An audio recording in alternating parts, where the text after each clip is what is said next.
Bismillahirrahmanirrahim. Assalamu alaikum. My name is Ali Raza and welcome to Pen Gravity PAS. Dawn editorial analysis हम कर रहे थे, इसकी series continuous थी। आज है जी 18 अक्टूबर 2023। सो लेट्स स्टार्ट करते हैं। दो तीन चीजें हैं जी। फर्स्ट, पीडीएफ जो लिंक है डिस्क्रिप्शन के अंदर अवेलेबल है, न्यूज़पेपर का भी और इस लेक्चर की स्लाइड्स का भी। तो अगर आप डाउनलोड करना चाहे तो you can. Secondly, current affair के कुछ क्वेश्चंस हैं जो कि हम कोशिश करेंगे कि डेली बेसिस पर जो कम्युनिटी टैब ऑप्शन है चैनल की वहां पर अपलोड करें, so you can attempt. And the number 3, PMS 2022 के इंटरव्यूज चल रहे हैं पंजाब के, तो वहां से हमें जो भी क्वेश्चंस रिसीव होंगे हमारे कैंडिडेट्स के, we will also provide you in the form of video. तो आप उसकी हेल्प ले सकते हैं। जो इंटरव्यू के लिए जा रहे हैं वो भी उन लेक्चर्स को देख सकते हैं। And number 4, any question you can ask in comment section. So शुरू करते हैं जी। ग्रेवी ट्रेन, ठीक है जी। ग्रेवी ट्रेन में बेसिकली इस एडिटोरियल के अंदर जो बात की गई है वो बात है जी हमारे जो गवर्नमेंट एम्प्लॉयज हैं उनके बारे में, कि गवर्नमेंट एम्प्लॉयज को इतनी ज्यादा सैलरीज दी जा रही हैं और उन सैलरीज का बेनिफिट क्या मिल रहा है उसके बारे में ये बात की जाएगी इसके अंदर। सो देखते हैं जी। First of all, what is the meaning of gravy train? इसका मतलब क्या होता है? बेसिकली एक ऐसी सिचुएशन को ये रेफर किया जाता है, इस लफ्ज को ऐसी सिचुएशन को एक्सप्लेन करने के लिए यूज किया जाता है जिसमें क्या होता है कि काफी ज्यादा जो है ना, कोई आदमी कोई चीज जो है वो काफी ज्यादा क्या करती है, make a lot of money, काफी ज्यादा पैसे बनाती है लेकिन थोड़ा सा काम करने से, लिटिल एफर्ट करने से। तो ये होता है इसका मतलब कि ऐसी सिचुएशन को ये रेफर करता है जिसमें जो है कोई इंसान बहुत ज्यादा पैसे तो कमाता है लेकिन बहुत थोड़ी मेहनत करने के बाद। तो ऐसी सिचुएशन को जब हम रेफर करना चाहें शॉर्ट वर्ड्स के अंदर तो हम यूज करते हैं ग्रेवी ट्रेन का लफ्ज, ठीक है जी। अब ये सिचुएशन है कौन सी जिसमें वो थोड़ी सी मेहनत करके बहुत ज्यादा पैसे कमाता है? तो इस सिचुएशन को उसने रेफर किया है पाकिस्तान के अंदर गवर्नमेंट एम्प्लॉयमेंट से। बेसिकली वो ये कहना चाह रहा है कि जो गवर्नमेंट एम्प्लॉयमेंट है इन पाकिस्तान, इसमें ये है कि लोग थोड़ी सी मेहनत करते हैं और काफी अच्छे जो है वो पैसे भी कमा लेते हैं और काफी अच्छी उनको सहूलियात भी मिल जाती हैं और वो एक बड़ी लग्जरी लाइफ भी गुजार लेते हैं। अब इसमें वो ज्यादातर बात जो आम गवर्नमेंट एम्प्लॉयज हैं उनकी नहीं कर रहा, कि जो यानी कि जिस तरह बिलो एग्जेक्टिव स्केल हम कहते हैं उनकी बात नहीं कर रहा, जो एग्जेक्टिव स्केल से ऊपर हैं 17, 18, 19 ब्यूरोक्रेट्स, सिविल सर्वेंट्स, उनकी बात कर रहा है। क्योंकि उससे जो नीचे हैं उनकी तो सैलरीज आपको पता है बहुत कम होती हैं और पावर्स भी इतनी ज्यादा नहीं होती कि वो लग्जरी लाइफ तो नहीं गुजार सकते, बट एक पूरी पूरी जिंदगी वो जरूर गुजार लेते हैं। अब वो कहता है क्या है? कहते हैं कि एक रिसेंट स्टडी आई है, Pakistan institute of development economics, ये एक इंस्टीट्यूट है और उसकी एक रिसेंट स्टडी आई है। उसके अंदर क्या बताया गया है? उसमें बताया गया है कि जो साइज क्या है और आउटपुट क्या है, इन दो चीजों के ऊपर वर्क किया गया है कि कितना साइज है, कितने अखराजात हैं और उसके बाद आउटपुट है किसकी, जो ब्यूरोक्रेसी है और आर्मी ऑफ सिविल सर्वेंट्स है। यानी कि जो एक तो ब्यूरोक्रेसी जो कंपटीटिव एग्जाम्स के तहत लोग आते हैं उनको हम ब्यूरोक्रेट्स मोस्टली केसेस के अंदर कहते हैं, कुछ रैंकर्स भी होते हैं लेकिन ज्यादातर उनको कहा जाता है।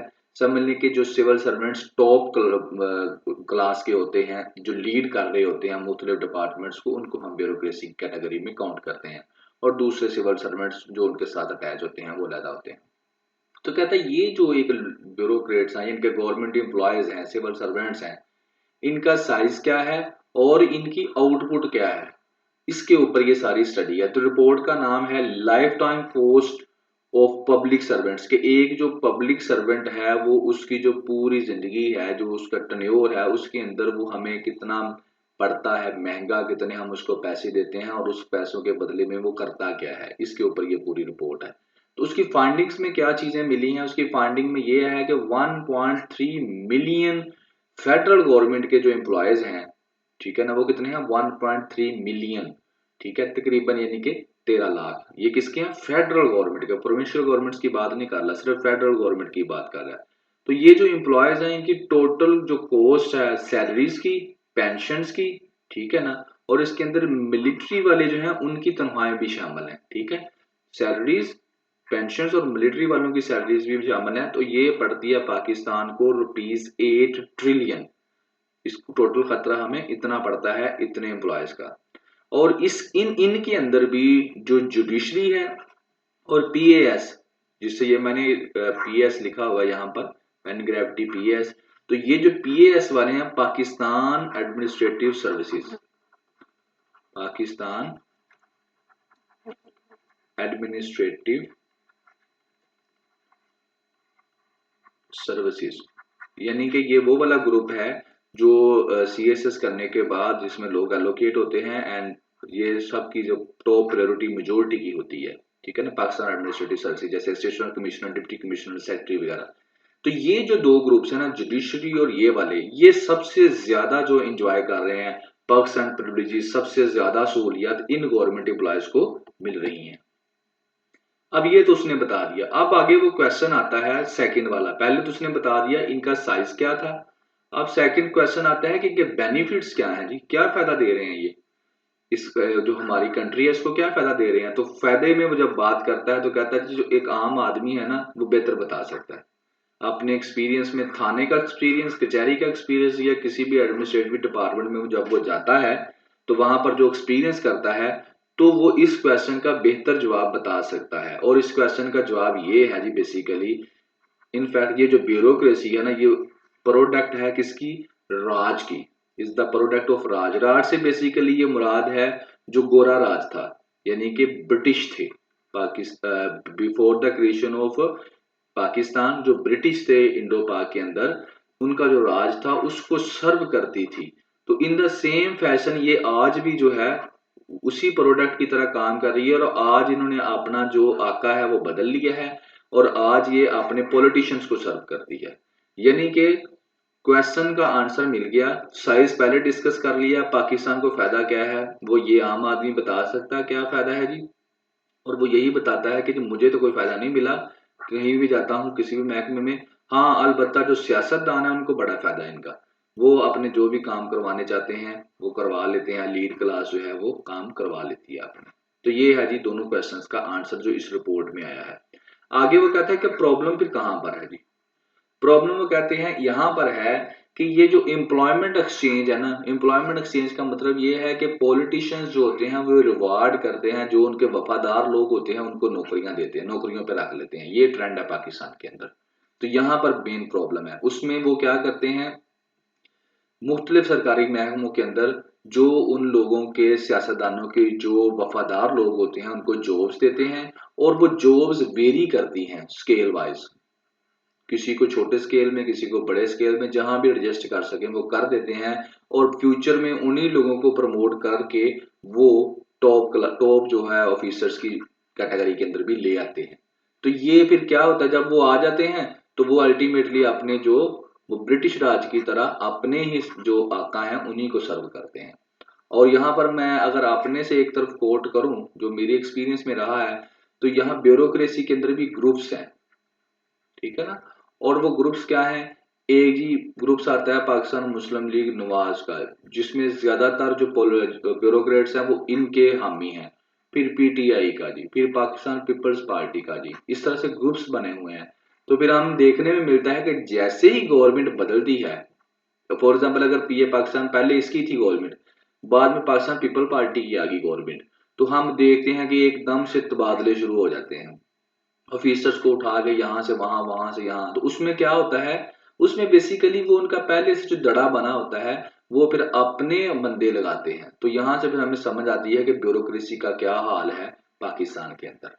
तो चेंज कैसे आएगा दी, कहता जी चेंज करने के लिए सबसे पहले ये क्वेश्चन पूछा जाए कि टैक्स पेयर की जो पैसे हैं वो कहाँ लगाए जा रहे हैं, क्योंकि इन्हीं पैसों से तो सारे एंजॉय कर रहे हैं, ब्यूरोक्रेट्स भी और दूसरे भी, तो ये पैसे कहाँ लगाए जा रहे हैं। रिफॉर्म्स की जाए ब्यूरोक्रेसी के अंदर, और इंडिपेंडेंट एवेल्युएशन की जाए, जो भी ब्यूरोक्रेट्स हैं, सिविल सर्वेंट्स हैं, उनकी परफॉर्मेंस की इंडिपेंडेंट एवेल्युएशन की जाए। ये एवेल्युएशन ना हो कि लॉयल कौन है, एवेल्युएशन ये हो कि काम किसने अच्छा किया है, मेरिट के ऊपर और एफिशिएंसी के ऊपर जो है काम होना चाहिए, और कोई भी पॉलिटिकल लिंक्स नहीं होने चाहिए। ये हमें कुछ चेंजेस करनी पड़ेंगी। और इसके अलावा जो हमारे सिविल सर्वेंट्स हैं उनको 21st सेंचुरी के मुताबिक हमें लाकर लेकर आना पड़ेगा कि जो किस तरह से 21st सेंचुरी में काम हो रहा है। और नेक्स्ट आगे जी, हमें जो होनेस्ट बंदे हैं वो हायर करने पड़ेंगे, ठीक है, उनको रिटेन करना पड़ेगा, और रेगुलर मॉनिटरिंग की जरूरत है उनकी, और उसके बाद उनकी परफॉर्मेंस को चेक किया जाए, ठीक है। और आगे जो colonial style perks and privileges है ना, जो गोरे राज के दौर में दी जाती थी स्टेट एम्प्लॉयज को, खास तौर पे जो ऊपर बड़े रैंक हैं उसको बंद किया जाए। ये जो बेतहाशा लग्जरी गाड़ियां, बड़े बड़े बंगले, फ्री जो है ऑयल पेट्रोल दे देना, फ्री बिजली एंड मैनी मोर, तो ये वाली जो सारी चीजें हैं ना इसकी, इनको खत्म किया जाए। तो ये सारे काम करेंगे तो इससे क्या होगा, जिसके अंदर ये भी, तो फिर ही जो हमारे ब्यूरोक्रेसी का कल्चर चेंज होगा। मगर सादी सी बात है, एडिटोरियल वाले ने तो यहाँ तक कह दिया, अगर आप देखें तो ये बोलने में तो अच्छे हैं लफ्ज, बट प्रैक्टिकली ये बहुत मुश्किल है, और जिन्होंने करना है उन्होंने नहीं करना, क्योंकि अगर वो ऐसा करेंगे तो फिर यही जो सिविल सर्वेंट हैं they will challenge their power in the future. So बहरहाल वो लहदा बातें हैं। पेपर के बाद पॉइंट ऑफ व्यू से बात करूं तो यहाँ पर आप जो है ग्रेवी ट्रेन के अंदर आप बता सकते हैं, जो पब्लिक सर्वेंट्स की बात कर सकते हैं जो कि अहम रोल अदा करते हैं, वेयर इकोनॉमी की डेवलप, इकोनॉमी के अंदर भी, बेहतरी के अंदर भी, ठीक है ना जी। करप्शन में आप इसको ऐड कर सकते हैं, किस तरह से, यानी कि पाकिस्तान का गवर्नेंस स्ट्रक्चर अगर डिस्कस किया जाए, गवर्नेंस के ऊपर, गवर्नेंस क्लासेस के ऊपर ऐसे भी आता है, वहां पर आप डिस्कस कर सकते हैं कि ब्यूरोक्रेसी किस तरह से काम कर रही है, और किस तरह से इसका एटीट्यूड है, डेस्ट लाइक दिस इन राज के स्टाइल के अंदर इनका भी एटीट्यूड नहीं बदला, हमें इन्हें 21st सेंचुरी के मुताबिक लेकर आना चाहिए। और ये जो मैंने चीजें अभी बताई हैं इनको आप इसके अंदर ऐड कर सकते हैं कि ये रिफॉर्म्स होंगी तो इनका थोड़ा माइंडसेट चेंज होगा और इनकी जो पाकिस्तान की प्रोग्रेस होगी। So you can link this. Second है जी आउट ऑफ स्कूल। इसमें बेसिकली वो बात कर रहा है उन बच्चों के बारे में जो स्कूल नहीं जा रहे, ठीक है, रिपोर्ट है उसके बारे में एक्सप्लेन किया जाएगा। इसको आप पेपर की पॉइंट ऑफ व्यू से अगर मैं बात करूं तो आप एजुकेशन के अंदर इसको फिट कर सकते हैं जी, पॉवर्टी को डिस्कस कर सकते हैं, गवर्नमेंट की जो है प्रायोरिटीज को डिस्कस कर सकते हैं, ठीक है ना, सस्टेनेबल डेवलपमेंट गोल्स के अंदर एजुकेशन के बारे में बता सकते हैं, ठीक है, और पाकिस्तान की प्रोग्रेस को इसके अंदर लेकर आ सकते हैं, ठीक है, फ्यूचर को आप डिस्कस कर सकते हैं, यानी कि काफी चीजें आप इसके अंदर एडअप कर सकते हैं थ्रू दिस एडिटोरियल।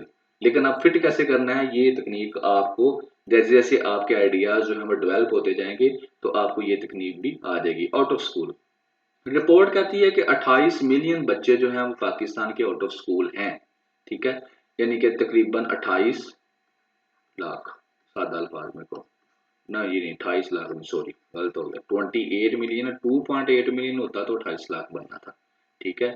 ये होगा जी 2 करोड़ और 80 लाख, 2 करोड़ 80 लाख बच्चे, 28 मिलियन आउट ऑफ स्कूल हैं जी हमारे, ठीक है। अब आगे वो कहता है इस रिपोर्ट में तो ये बता दिया पाकिस्तान, ठीक है, आगे आपको समझ आ रही होगी कि पाकिस्तान एजुकेशन में कहां पर खड़ा है। आगे कहता है जी कि एक लेटर आया है सेंटर से प्रोविंशियल मिनिस्टर्स को, और उनको वो कह रहा है कि जनाब ये रिपोर्ट आ गई है, इतना बुरे हालात हैं तो क्या करें, कोई यूनिफॉर्म नेशनल स्ट्रेटजी बनाएं और इस मसले को हल करें। तो ये सर एक एनकरेजिंग स्टेप है कि सेंटर ने ये रिपोर्ट की वजह से कुछ थोड़ी सी सिरपीट ली है कि यार इस मसले को हल करो। सारे प्रोविंसेस के जो मिनिस्टर्स हैं उनको लेटर गया है कि यार कोई एक स्ट्रेटजी बनाओ ताकि हम इस प्रॉब्लम को हल करने की कोशिश करें। ये जो हमारे 2 करोड़ 80 लाख बच्चे आउट ऑफ स्कूल हैं, कल को ये हमारा फ्यूचर है, क्या बनेगा पाकिस्तान का, तो ये एक अच्छी बात है। आगे आ जाए जी पेपर वाली बातें अब सारी। कहता है जी मेन प्रॉब्लम कहाँ पर है, क्यों ये बच्चे बाहर हैं? कहता है दो प्रॉब्लम है, एक तो गुर्बत है और एक लैक ऑफ अवेयरनेस है, यानी कि पॉवर्टी गुर्बत है, लैक ऑफ अवेयरनेस है, लोगों में इस चीज का शऊर ही नहीं है कि एजुकेशन से क्या हो सकता है। ये दो चीजों की वजह से बच्चे ये सारे स्कूलों से बाहर हैं। फिर वो आगे कहते हैं कि ठीक है यार, अगर किसी तरीके से जो गवर्नमेंट है वो मैनेज कर लेती है, इन बच्चों को इनरोल कर देती है, स्कूलों में दाखिल करवा देती है, मगर ये बच्चे फिर ड्रॉप आउट हो जाएंगे, फिर स्कूल छोड़कर चले जाएंगे गुर्बत की वजह से। क्यों? क्योंकि इनमें से कई बच्चे ऐसे हैं जो मेहनत करते हैं, काम करते हैं, तो उनके घरों में खाना बनता है। इतनी पॉवर्टी का, गुर्बत का ये हाल है। तो अगर मैं इन बच्चों को स्टेट जो है वो किसी न किसी तरीके से दाखिल करवा भी देती है, तो फिर भी ये जो बच्चे हैं ये छोड़कर चले जाएंगे स्कूल को। तो फिर असल चैलेंज फिर क्या है? फिर असल चैलेंज ये है कि सिर्फ इनरोल नहीं करवाना बच्चों को, ये सिर्फ हल नहीं है, बल्कि क्या करना है, दो तीन काम करने हैं जी। नंबर वन, इनको इनरोल रखना है, ये स्कूल छोड़कर ना जाएं, और इनको क्वालिटी एजुकेशन देनी है। और उसके बाद ये भी देखना है कि ये लेबर पर वापस जाकर मजदूरी ना करना शुरू कर दे। तो ये हमें ये काम करेगी स्टेट, तो ये वाले जो 28 million children out of school हैं ये स्कूल जा सकेंगे। अगर सिर्फ दाखिल करवा दिया, इनरोल करवा दिया, तो वो फिर उनको ड्यू टू पॉवर्टी वो स्कूल छोड़कर दोबारा से जाकर काम पे कर लग जाएंगे। तो ये चीजें इंश्योर करनी पड़ेगी कि वो स्कूल में दाखिल रहें, स्कूल छोड़कर ना जाएं, और क्वालिटी एजुकेशन उनको मिले, ठीक है, वो भी वो लें, और जाकर वो मुलाजमत कहीं पे मजदूरी ना करें। ये है असल चैलेंज पाकिस्तान के लिए। अब ये जो असल चैलेंज है, ये कैसे हम जो गवर्नमेंट है वो कैसे ये असल चैलेंज को हल करेगी? गवर्नमेंट क्या करे कि ये जो काम है, ये असल चैलेंज हमारा जो है वो हल हो सके। ये सारा पेपर है जी आपका, एसए का, करंट अफेयर का, पाकिस्तान अफेयर का, सीएसएस वालों, पीएमएस वालों, पीएमएस का एसए का पेपर, सीएसएस का एसए का पेपर, एजुकेशन, पॉवर्टी, ये सारी चीजें यही हैं जी, गौर करते हैं बस। गवर्नमेंट क्या करे, रेमेडीज में आप लिख सकते हैं, सजेशंस में आप लिख सकते हैं, यही चीजें लिखते हैं पेपर में। ये तो ये कुछ क्या है, ठीक है ना, ये वो चीजें हैं जो क्या है, आपकी सजेशंस हैं बेसिकली। ये सारी की सारी के गवर्नमेंट क्या करे, और यही पेपर में यहाँ लिखना होता है। पहले नंबर पर गवर्नमेंट जो है फाइनेंशियल इंसेंटिव्स दे, जो गरीब लोग हैं, गरीब फैमिलीज हैं, उनकी क्या करे, उनको कुछ पैसे दे, इकोनॉमिकली उनकी हेल्प करे, ठीक है ना, ताकि जब उनके बच्चे स्कूल जाएं तो वो स्कूल ही रह सकें। ये ना हो कि आप स्कूल दाखिल करवा के आए तो अगले दिन बच्चे जो हैं वो स्कूल छोड़कर वो फिर काम पे गए हों। तो क्या करना है जी, फाइनेंशियल इंसेंटिव्स देने हैं, उनको पैसे देने हैं, स्कॉलरशिप देने हैं बच्चों को, उनके घर वालों को देने हैं पैसे थोड़े बहुत, ताकि वो कुछ गुजारा कर सके। Number two, strengthen the labour laws, जो लेबर लॉ बने हुए हैं उनको क्या करना है, मजबूत करना है। मजबूत ऐसे करना है कि जो बच्चे हैं, जो चाइल्ड लेबर है उसको रोका जा सके। अगर कोई बच्चा मजदूरी करने जाता है तो वो जो बंदा है उसको डर हो कि मैं अगर बच्चे को मजदूरी पर रखूंगा तो क्या होगा, कि मुझे आकर जो लेबर इंस्पेक्टर है वो पूछेगा। Labour and human resource department है ना पंजाब गवर्नमेंट का, उसमें एक लेबर इंस्पेक्टर होता है। तो लेबर इंस्पेक्टर क्या है, they also have these responsibilities, के कहीं जो लेबर कर रहे हैं उनके लॉज को इम्प्लीमेंट करवाना, ठीक है जी। चाइल्ड प्रोटेक्शन ब्यूरो है, काफी चीजें हैं लेकिन मैं उस तरफ नहीं जाऊंगा। तो ये क्या है जी, लॉज को जो है स्ट्रेंथन किया जाए, लेबर लॉज को, ताकि बच्चे मजदूरी ना करें, बच्चे पढ़ें। उसके बाद जो बड़े बच्चे हैं और वो अपना कहीं पे काम कर रहे हैं लेकिन उन्होंने स्कूल मिस किया हुआ है, तो उनके लिए ये हो सकता है कि फ्लेक्सिबल स्कूल टाइमिंग्स, उन बच्चों के लिए स्कूल के जो औकात हैं, जो टाइमिंग है उसको फ्लेक्सिबल किया जाए, कि अगर वो बच्चे रात को आके, शाम को आके पढ़ना चाहें तो उस टाइम उनको एक क्लास दे दी जाए। ठीक है, किन बच्चों के लिए जो अपनी जिंदगी में पढ़े नहीं थे लेकिन अब वो काफी बड़े हो चुके हैं और वो काम करते हैं, ठीक है, क्योंकि एजुकेशन हासिल करने की कोई उम्र नहीं होती है, आप जब चाहें शुरू कर सकते हैं। और अगर ये बड़ी ही इंपॉर्टेंट बात है, ये जो है फैक्ट क्या लें कि बड़ा मेन फैक्ट है, इसको आपने ये खास तौर पर, कि जो पाकिस्तान की प्रायोरिटीज हैं वो बड़ी, उनको हमें चेंज करना पड़ेगा। प्रायोरिटीज में क्या है कि जो पाकिस्तान की जो है वो एलोकेट करता है 1.7% of the budget, GDP 1.7% of the GDP जो है वो एजुकेशन को इतने पैसे देता है। तो ये जो है पाकिस्तान की जरूरत बढ़ रही है, तो इसलिए इसको बढ़ाकर 4% ऑफ द जीडीपी किया जाए, यानी कि 4% ऑफ द जीडीपी जो पैसे हैं ग्रोथ डोमेस्टिक प्रोडक्ट के, बजट के, वो किसको दिए जाएं, एजुकेशन को दिए जाएं। ठीक है, पैसे होंगे तो काम होगा ना, बगैर पैसों के तो कुछ नहीं होता। फिर आगे वो कहता है कि सिर्फ पैसे देकर आप जान नहीं छुड़ा सकते, ये बड़ा काम जरूरी है। पैसे आप लगाते जाएं तो उसका कोई फायदा नहीं है, लेकिन क्या करना पड़ेगा, एफिशिएंट यूटिलाइजेशन करना पड़ेगा, उनको बड़े अच्छे तरीके से उन पैसों को लगाना पड़ेगा। सिर्फ वहीं लगाना चाहिए जहां पे वाकई को प्रोडक्शन हो, ये नहीं कि बस लगा दो, फजूल कामों में खर्च नहीं करना, ठीक है। और ट्रांसपेरेंट होनी चाहिए गवर्नेंस, कि जो पैसे लग रहे हैं उनको भी ध्यान रखना है, ये कहाँ पे लग रहे हैं, करप्शन में तो नहीं जा रहे कहीं। और उसके बाद modern transparent governance, modern child friendly curricula, जो सिलेबस कोरिकुलम बनाया जाए वो ऐसा बनाया जाए कि बच्चों को फ्रेंडली हो, आसानी से समझ आ सके। ये नहीं कि वेस्ट से कॉपी पेस्ट करके बीकन उसका उठा के कॉपी पेस्ट कर लिया, या किसी वेस्टर्न कंट्रीज का फिनलैंड का उठाया उसको कॉपी पेस्ट किया और किताबें छाप के बच्चों को दे दी। ऐसा नहीं करना, ये देखना है कि बच्चे किस, हमारे मुल्क के जो बच्चे हैं वो किस में फ्लेक्सिबल हैं, उसके मुताबिक एक लहदा से करिकुला बनाया जाए और जो कि इम्पोर्टेंट हो बच्चों के लिए, बच्चों को फायदा दे सके। ये सारे काम करेंगे पैसे देने के अलावा, तो फिर ही जो है एजुकेशन सिस्टम बेहतर होगा, और आपके जो 2 करोड़ और 80 लाख बच्चे स्कूल से बाहर फिर रहे हैं वो स्कूल में स्टे कर सकेंगे। तो आगे वो कहता है तो invest in education is to invest in future. अगर आप पाकिस्तान का फ्यूचर बेहतर करना चाहते हैं तो आपको फिर एजुकेशन के ऊपर इन्वेस्टमेंट करनी पड़ेगी। सो ये था जी एडिटोरियल आउट ऑफ स्कूल। इसके अंदर 28 मिलियन का फिगर आपने देखा, ये बड़ा इंपॉर्टेंट है। और इसमें थोड़ी सी कंफ्यूजन भी है, कोई 28 मिलियन कह रहा है और कोई 22.8 मिलियन कह रहा है, इसके ऊपर डिस्कशन चल रही है। बट ये 28 मिलियन हो या 22.8 मिलियन हो, इससे कोई फर्क नहीं पड़ता। आपने इसी को जो सजेशन है उनको याद रखना है। 1.7 ऑफ द जीडीपी क्या है, पाकिस्तान का जो एजुकेशन है, पाकिस्तान एजुकेशन पे 1.7% ऑफ द जीडीपी जो है वो यूटिलाइज कर रहा है। इंटरव्यू में पूछा जा सकता है, और इसको सजेशन में आप कह सकते हैं शुड बी 4%, इंक्रीज किया जाए इसको, ठीक है। और बाकी चीजें जो है एजुकेशन परस्पेक्टिव से मैंने ये बता दी हैं कि यह मेन प्रॉब्लम क्या है, पॉवर्टी और लैक ऑफ अवेयरनेस है, और किस तरह से इसको लेकर आपने आगे चलना है। तो एजुकेशन में ये एक आप इसको बड़ा अच्छे तरीके से इन फैक्ट्स को, इन सजेशंस को एडअप कर सकते हैं। सो आगे चलते हैं जी, व्हाइट एलिफेंट जी, ठीक है जी। व्हाइट एलिफेंट किसको कह रहा है, PIA को। व्हाइट एलिफेंट का मतलब क्या होता है, बेसिकली व्हाइट एलिफेंट का मतलब होता है एक एक्सपेंसिव चीज, बहुत ही एक्सपेंसिव, मगर किसी काम की नहीं, एक्सपेंसिव भी है लेकिन उसका फायदा भी कोई नहीं, ये होती है व्हाइट एलिफेंट। और ये बेसिकली अगर इसकी हिस्ट्री में मैं जाऊं तो ये एक राजा था, ठीक है। वो क्या करता था, गिफ्ट्स देता था, ठीक है। गिफ्ट्स देता था, लेकिन वो गिफ्ट्स एनिमल्स होते थे ज्यादातर, और वो एनिमल्स बड़े एक्सपेंसिव होते थे। और जो बंदा लेता था ना वो तो तंग पड़ जाता था, बड़ा नफरत करता था इसको, क्यों, क्योंकि उन एनिमल्स की मेंटेनेंस पे बड़ा खर्चा आ जाता था उसका। तो गिफ्ट लेने वाला जो है ना उसका तो बुरा हाल हो जाता था। तो फॉर एग्जाम्पल अगर मैं किसी को शेयर दे दूं गिफ्ट में, चलो मैंने उसको लाइन दे दिया, मैंने तो एक दफा पैसे खर्च किए उसको लाइन दे दिया, अब लाइन रोज खाएगा गोश्त, और गोश्त क्या है, मीट जो है वो कितना एक्सपेंसिव है जी बताएं। तो जब वो रोज उसको मीट कहाँ से खिलाएगा, ठीक है ना। तो वो जो मीट है, तो वो जो मीट है जी वो काफी एक्सपेंसिव होगा, तो अल्टीमेटली लाइन का कोई फायदा, कोई फायदा नहीं, लेकिन वो गोश्त उसका बहुत महंगा है। तो ये लाइन क्या हो गया, व्हाइट एलिफेंट हो गया, ठीक है। ये है जी व्हाइट एलिफेंट। बात इसमें क्या करता है, वो कहता है कि व्हाइट एलिफेंट क्या है, समथिंग एक्सपेंसिव विच पोसेस लिटिल और नो वैल्यू, बहुत महंगी चीज, फायदा कोई नहीं।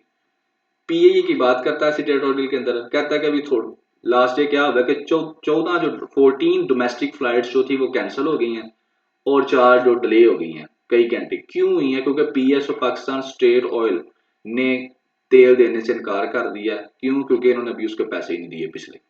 सादी सी बात है, पाकिस्तान स्टेट ऑयल से पाकिस्तान इंटरनेशनल एयरलाइन क्या ले रही है, या तेल ले रही है और उन तेल से जहाज चला रही है, और इसको पैसे नहीं दे रहे। अब उन्होंने तेल देना बंद कर दिया तो इसके जहाज बंद हो गए। अब इसके ऊपर सारे बैठ कर डिस्कस कर रहे हैं कि जो भी करते होते हैं, ठीक है। अब कहता है कि इससे पता क्या चलता है कि फाइनली जो PIA है वो क्रैश करना शुरू हो गया, ठीक है, स्टार्टिंग टू क्रैश।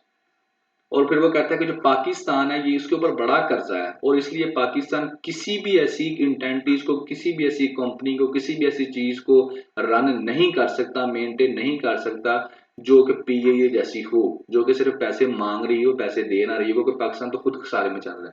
तो PIA क्या है, अब PIA के आगे बात करता है कि इसमें क्या है, बहुत ज़्यादा ग्रोसली ओवर स्टाफ्ड है, यानी कि उतने बंदों की ज़रूरत नहीं है जितने बंदे रखे हुए हैं। अगर 100 बंदे की ज़रूरत है काम की, तो 1000 बंदा वहाँ पर बैठा हुआ है, तो ग्रोसली ओवर स्टाफ है, एक तो ये प्रॉब्लम है। और फिर ये कंसिस्टेंटली रैंक कर रही है अमंग वर्स्ट एयरलाइंस इंटरनेशनली और डोमेस्टिकली, यानी कि इंटरनेशनली भी और डोमेस्टिकली भी वर्स्ट एयरलाइंस में इसका शुमार हो रहा है पीआईए का। फुट वो आगे कहता है इट ऑलरेडी बर्न मिलियंस, पहले बिलियंस ऑफ रुपीज जो है वो ये जो बर्न कर सकी है पाकिस्तानियों के। तो अब ये टाइम है कि इसको प्राइवेटाइज कर दिया जाए।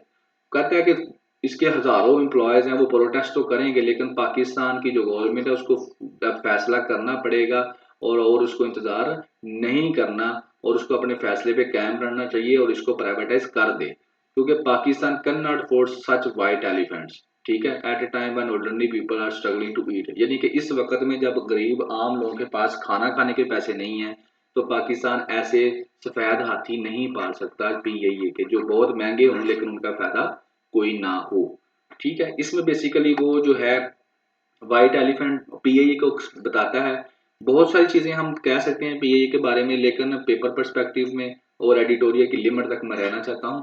तो एडिटोरियल में वो कुछ आपको बस ये चीजें देता है। यहाँ पर एक उसने इसके अंदर यूज किया था वाइल्ड गूस चेज, ये एक ईडीएम है, ये पीएमएस में पूछा जा चुका है कई दफा, और आई थिंक सो सीएसएस में पूछा गया है। Wild goose chase, wild basically कहते हैं जंगली को, गूस ये वाली जो बतख होती है इसको कहते हैं, और चेज होता है पीछा करना। तो इसमें ये ऐसी काम को कहते हैं कि ऐसा काम करना जिसका जिसको आपको पता है कि आपने फेल ही होना, लेकिन फिर भी आप उसके पीछे पड़े रहते हैं। ठीक है, a wild goose chase animal, यानी कि इम्पॉसिबल काम की कोशिश करना। ठीक है, a hopeless pursuit for something unrealistic, ऐसे काम की यानी कि रियलिटी से दूर रहकर सोचना और ऐसी ख्वाब देखना कि जो हो ही नहीं सकते, उसको हम कहते हैं वाइल्ड गूस चेज। ठीक है, तो यहाँ पर वो पीएए के लिए बात करता है कि ये एक वाइल्ड गूस चेज है, हम इसको कभी भी कोशिश कर कर बेदरी की तरफ नहीं ला सकते, क्योंकि ये बहुत ज्यादा खराब हो चुकी है। लिहाजा इसको क्या करो, इसको प्राइवेटाइज ही कर दो, यही पाकिस्तान के हक में बेहतर है। अब यहाँ पर ये जो अगर मैं पेपर के पर्सपेक्टिव में बात करूं, तो प्राइवेटाइजेशन पे बात हो सकती है। ठीक है ना, प्राइवेटाइजेशन की बात हो सकती है कि प्राइवेटाइज करना चाहिए या नहीं करना चाहिए। तो उसके ऊपर आप बात कर सकते हैं कि जैसे अभी उसके काफ़ी चीज़ें हैं इसके अंदर बताने के लिए कि प्राइवेटाइज के बेनिफिट्स भी हैं और नुकसानात भी हैं। ठीक है, वो एक अलग डिबेट है, लेकिन पीएए क्योंकि काफ़ी सारे में जा रही है, तो right no we have no alternate, क्योंकि हम खुद कर्जों में फंसे हुए हैं, तो बेहतर यही है पाकिस्तान के लिए कि हम इसको प्राइवेटाइज कर दें। सो जी, यही थे आज के एडिटोरियल। तो आपने अब क्या करना है जी, सब्सक्राइब करना है, शेयर भी करना है, कमेंट भी करना है और लाइक भी करना है। And thank you very much, have a good day.